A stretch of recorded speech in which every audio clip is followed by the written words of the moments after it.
ये सोच लीजिए कि सिर्फ सहस्त्रार ही पर कुंडलिनी रुकना नहीं चाहिए, इसका भेदन भी होना चाहिए। और इसका भेदन भी बहुत सूक्ष्म तरीके से होता है। अब इसकी कितनी नाड़ियाँ हैं, कौन सी नाड़ी कहाँ खुलती है और कौन से चक्र कहाँ होते हैं और कैसे बंध पड़ते हैं, ये सब बातें बताने की कोई ज़रूरत नहीं है। अगर आपके लेकर कोई बढ़िया मोटर ला दे तो आप थोड़ी उसके अंदर घुस के पहले देखते हैं कि इसकी कौन सी नाड़ी ठीक है कौन सी नहीं। आप तो गाड़ी उठा के चल दिए मज़ा उठाने के लिए। इसी प्रकार सहयोग को प्राप्त करने के बाद आप धीरे धीरे इस चीज़ को समझने का प्रयत्न करें कि ये चीज़ है क्या। लेकिन न भी समझे तो भी कोई हर्ज नहीं, पर मौज में रहिए और इस मौज को और आनंद को सबको बांटिए, क्योंकि आपका चित्त जो है वो प्रकाशित हो जाता है। अब चित्त क्या हो जाता है? चित्त हमारा जो है अटेंशन, इस अटेंशन में हमारे अंदर जो नई जागृति उत्पन्न होती है वो है कलेक्टिव कॉन्शियसनेस, सामूहिक चेतना। लेकिन मैं कहूंगी सामूहिक शुभ चेतना। शुभ अशुभ विचार तो हमें रह नहीं। शुभ वो जिससे कि चैतन्य हमारे अंदर से बहता रहे, वो सारा शुभ है। जिस चीज से चैतन्य बहता है, जिस कार्य से चैतन्य बहता है, जिस गाने से चैतन्य बहता है, जिस संगीत या भक्ति से चैतन्य की लहरियां बहे, वही शुभ है और वही सौंदर्य की लहरियां। तो ये शुभ चेतना हमारे अंदर जागृत हो जाती है। माने ये नहीं कि हमारे बुद्धि में कोई चीज़ आ जाती है, पर हम जान सकते हैं कि हमारे अंदर कौन सा दोष है, क्योंकि हम आत्म साक्षात्कार भी पाते हैं और हम जैसे व्यष्टि में इसे पाते हैं वैसे समष्टि में भी पाते हैं। माने जैसे हम एक इंडिविजुअल में पाते हैं वैसे हम कलेक्टिव में भी पाते हैं। अब कलेक्टिव का चमत्कार देखिए। आज तक जो आप लोगों ने थियोरीज बनाई ये सिर्फ थियोरीज हैं, खोखली हैं। जैसे कोई कहता है कि हमारा विश्वास कैपिटलिज्म में है, फिर कोई कहता है हमारा कम्युनिज्म में है, फिर उसमें है, फिर उसमें है, सब खोखलापन।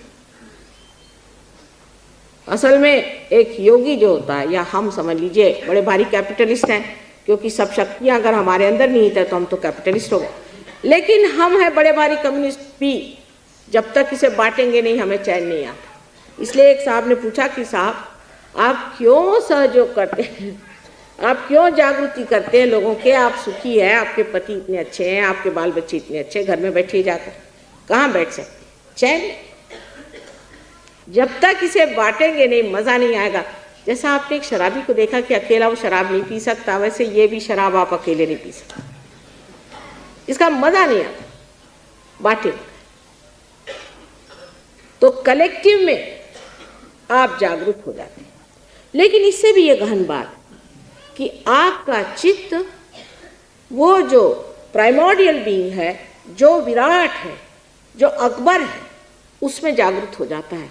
जैसे इस शरीर के अंग प्रत्यंग जागरूक हो जाए, इसी तरह उस विराट के अंग प्रत्यंग आप बन करके उसमें जागरूक हो जाते हैं। उसके बाद दूसरा कौन? आप किसके ऊपर उपकार कर रहे हैं,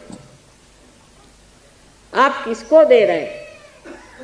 अरे भाई, अगर इस उंगली में शिकायत हुई तो ये उंगली उसको अपने आप ही रगड़ देती है, उसको कुछ कहना पड़ता है। वो शिकायत सारे शरीर को पता है कि इस उंगली को शिकायत है और सारा शरीर उसकी मदद करता है। एक बार रूजवेल्ट साहब ने बड़ी पते की बात कही थी कि poverty anywhere is a threat to prosperity everywhere. बड़ी कलेक्टिव बात कही।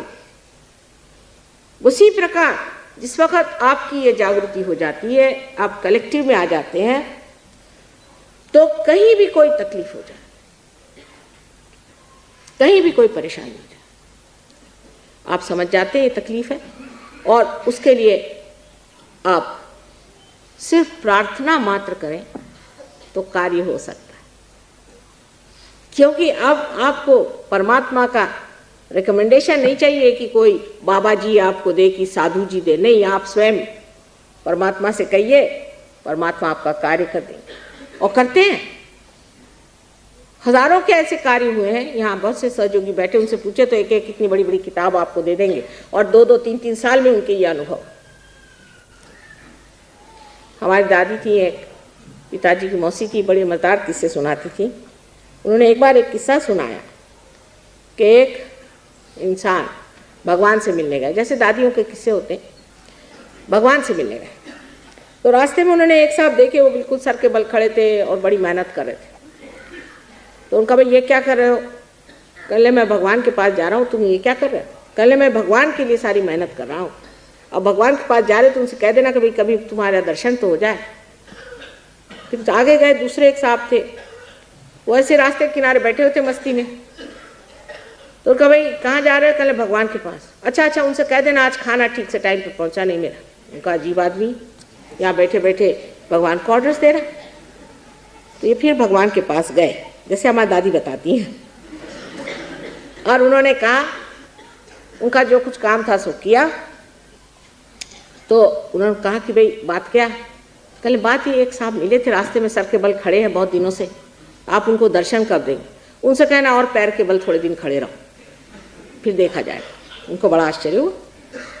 और वो एक दूसरे साहब हैं, उन्होंने हुक्म भेजा कि उनको सवेरे खाना नहीं मिला। तो उन्होंने कहा, अरे भाई उनको खाना नहीं भेजा अभी तक, उनका इंतजाम करो। सब अपने मैनेजर दौड़ाना शुरू कर दिए। उनका, ये क्या बात? उनको शंका पड़ी।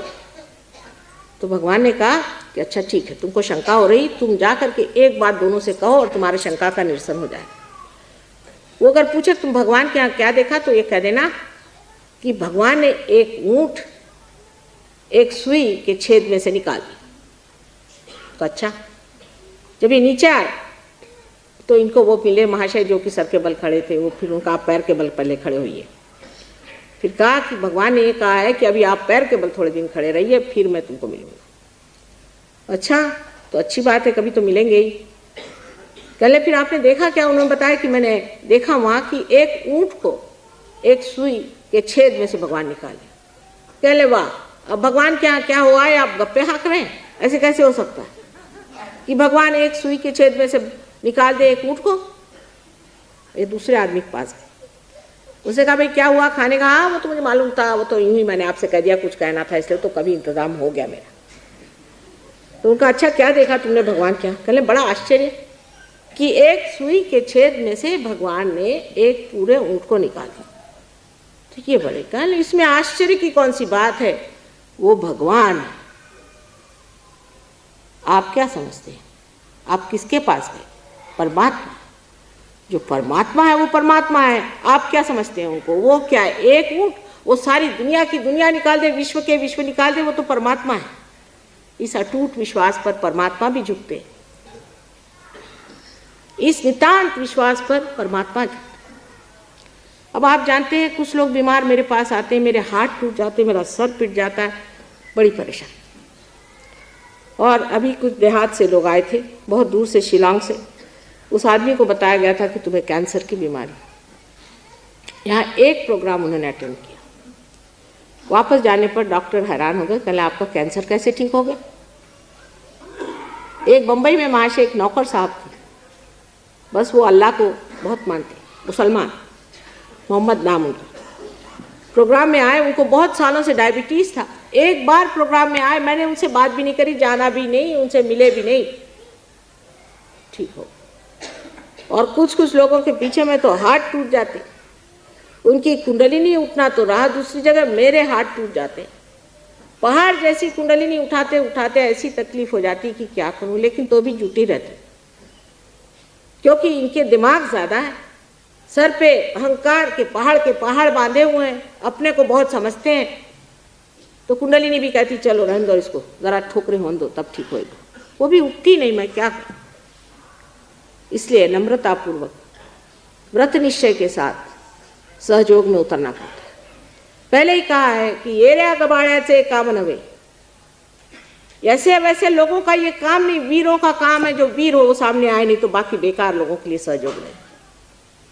ऐसे तो हम बड़े वीर बनते हैं। एक दो तंबाकू तो छोड़ी नहीं जाती, तंबाकू के पत्ते से आप डरते हैं, आप क्या वीरता दिखाए?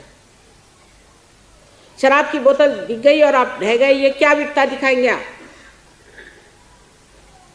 वीर हो तो सामने आए, और वीरों के ही गले में कुंडलिनी की माला पड़ सकती है। ऐसे हमारे देश में कुछ वीर निकल आए तो बाकी जो ज़रा अंधे हैं वो भी खींच जाएंगे, उनको भी खींच लें। लेकिन पहले हिम्मत की जरूरत है कि हम इस पे दृढ़ रहेंगे, क्योंकि सहयोग के बाद मनुष्य एक तरह से इतना अछूता हो जाता है और गंदगी से इतना भागता है कि लोग कहते भाई इसको क्या हो गया, पहले अच्छा आता था, शराब पीता था, मजा करता था, इससे काफ़ी सीक्रेट्स भी पता चलते थे, शराब की बोतल के पीछे में आप चाहिए तो स्पिनाच भी इससे करा लो, और अब इसको क्या हो गया, बेकार गया। क्योंकि आप सारे जो गुणों के जो खान बन जाते हैं ना, ऐसा आदमी एक तेजस्वी पुरुष हो जाता है। और उस तेजस्विता के पीछे में अत्यंत कारुण्यमय, अत्यंत प्रेममय, अत्यंत सुखदायी और एक बहुत शानदार चीज, आपका चित्त स्वयं ही कलेक्टिवली कॉन्शियस, सामूहिक चेतना से प्लावित एक नए आयाम में आपको उतार देता है और आप आश्चर्यचकित हो जाते कि ये कैसे हुआ। माँ, हमने तो कुछ किया भी नहीं था, कैसे हो गया। योगक्षेम वहम्यहम्, योग के बाद क्षेम परमात्मा देखते हैं, ये कृष्ण ने कहा ही है, वही घटित होता है। और सहस्त्रार का जो चमत्कार है कि सहस्त्रार की जागृति आपको इतने नए नए आयाम, इतने नए नए विचार और इतने उत्स्फूर्त कलाएं दिखाता है कि आप आश्चर्यचकित हो जाते हैं कि क्या ये मेरा ही ब्रेन है। ऐसे ऐसे लोग कि जो अपने बच्चों को लाए कि माँ ये क्लास में नहीं पढ़ता, बड़ा पीछा है इसका, इसको तो निकाल डालना चाहिए स्कूल से, फर्स्ट क्लास फर्स्ट। ऐसे ऐसे लोग जो कि कुछ भी म्यूजिक नहीं बजा सकते थे, कुछ भी कला नहीं सीख सकते थे, वो कलामय हो। ऐसे लोग कि जो नौकरी में नहीं थे, जो कुछ करना ही नहीं जानते थे, वो लाखोंपति हो गए। ये कैसे हुआ? ये सारी ही शक्तियाँ हमारे अंदर है, लक्ष्मी जी की भी शक्ति हमारे अंदर है। जिस वक़्त मनुष्य किसी भी सृजन को करता है, क्रिएटिविटी को करता है, तब उसके अंदर जो ब्रह्मदेव है, जो क्रिएटर हैं, जो कि स्वाधिष्ठान चक्र पे अधिष्ठित है, वो जब जागरूक हो जाते हैं तो ऐसा आदमी ऐसे ऐसे क्रिएशंस करता है कि जो मैंने आपसे बताया कि जितने भी संसार के महान कलाकार हुए हैं, सभी के सब साक्षात्कारी लोग थे। और अगर वो साक्षात्कारी नहीं होते तो वो महान कलाकार नहीं थे। आजकल हम देखते हैं ऐसे टुटपुंजे कलाकार लोग हैं, ऐसे टुटपुंजे लेखक हैं कि एक मिनिस्टर से नौकरी छोड़ी, उसके खिलाफ लिख दिया, अभी यहाँ भाषण में कुछ सुना, जा करके वहाँ कुछ लिख दिया। ऐसे टुटपुंजे लोग तक जब उनके अंदर इसकी जागृति हो जाती है तो वो पूर्णता पे आती है और उनको समझ में आता है कि ये क्या, मैं कवड़ी को कहाँ उठा रहा हूँ, असल रतन मेरे अंदर होते, मैं कवड़ी में कहाँ घुसा हूँ। ये जागृति जब हमारे अंदर होती है, जब उसके आंदोलन शुरू हो जाते हैं, तो ऐसा संगीत अंदर चलता है कि आप कभी अकेले ही नहीं होते। कैसा, जो लोग कहते हैं मैं बोर हो रहा हूँ, ये शब्द ही हट जाता है, कभी आदमी बोर ही नहीं होता। जो अपने में मगन हो गया वो बोर कैसे होगा। आजकल बड़ी बीमारी, लोग कहते हैं मैं बोर होता हूँ, मुझे शब्द ही नहीं समझ में आता ये क्या होती भला। ऐसे मगन हो जाते हैं, ऐसे मस्ती में, चाहे जंगल में बैठे रहो, चाहे किसी के साथ बैठे रहो, अपने मस्ती में आप जमे रहिएगा और आपका व्यक्तित्व, आपकी पर्सनालिटी ऐसी हो जाएगी कि जहाँ भी आप खड़े रहेंगे, आपके अंदर से इसकी धाराएं बहेंगी। जहाँ आप खड़े रहें वहीं पर जो अनेक लोग हैं उनको इससे फायदा हो जाएगा। एक हमारी सहयोगिनी है, बेचारी राउरी से आ रही थी, बस उनकी ऊपर से नीचे गिरी, कहती कि इतनी नीचे गिर गई कि वो 3-4 बार गोल घूम करके फिर चारों पहियों पे आ गए और जो ड्राइवर था वो घबरा के भाग गया। एक साहब ने कहा कि साहब कमाल है कि हमको किसी को चोट ही नहीं है, हम लोग सब गोल गोल घूमते रहे और यहाँ ज़मीन पर अच्छे से आ गए, ये ठीक से बैठ गई, ये कैसे हो। यहाँ कोई न कोई भगत बैठा हो, वो हमारे इसकी अंगूठी पहनती हैं, वो पकड़ लिया, ये माता जी के शिष्य हैं। चलो अब कोई बात नहीं। एक साहब उठे, कहने मुझे आता है लॉरी चलाना, वो गए, उसमें गाड़ी में चाबी लगी हुई थी, शुरू की, गाड़ी ठीक हुई, चल दी। ऐसे अनेक अनेक अनेक आपको उदाहरण मैं बता सकती हूँ जो घटित हुए, क्योंकि आपको संभालने वाले देवदूत गण सब साथ में, सारी सृष्टि उनकी बनी हुई है। हम क्या सोचते हैं सर हम ही लोग इस दुनिया में हैं और इसके अलावा कोई है ही नहीं। आप तो अभी स्टेज पर नहीं आए, नहीं तो आप जानिएगा कि कितने लोग आपके आगे पीछे चलते हैं, किस कदर आपकी रक्षा हो। अभी तक परमात्मा को जाना ही नहीं, उसके सिर्फ नाम ही देते रहे, उसकी गलतियां ही निकालते रहे, उसको दूषण देते रहे, और अगर वो भी नहीं बना तो कह दिया भगवान ही नहीं है। इससे ज़्यादा तो आपने कुछ किया नहीं आज तक भगवान के लिए। चाहे कुछ करिए चाहे न करिए, वो पिता परमात्मा अत्यंत प्रेममय आपके लिए जो कुछ करना है करता रहा है, करेगा, और आपको चाहता है कि आप उसके साम्राज्य में आए और अपने सिंहासन पे विराजमान हो। यही उसका सिंहासन आपके सहस्त्रार में है, जिसमें आपको प्रवेश करना है, और फिर ब्रह्मरंध्र छेदने के बाद उसका जो कृपा का, आशीर्वाद का अनुभव है वो आप अपने नसों पे जान सकेंगे, अपने चरित्र में जान सकेंगे, अपने व्यवहार में जान सकेंगे, अपने दोस्तों में जान सकेंगे, अपने समाज में जान सकेंगे, अपने देश में और विश्व में उसे जान सकेंगे। यही उसका आशीर्वाद है। और आज वो दिन आ गया है कि उसको फिर से प्रस्थापित किया जाए, उसको फिर से जाना जाए, उसको भूला न जाए। आज घबराने की कोई ऐसी बात है, समय की बात है, ये समय आ गया है।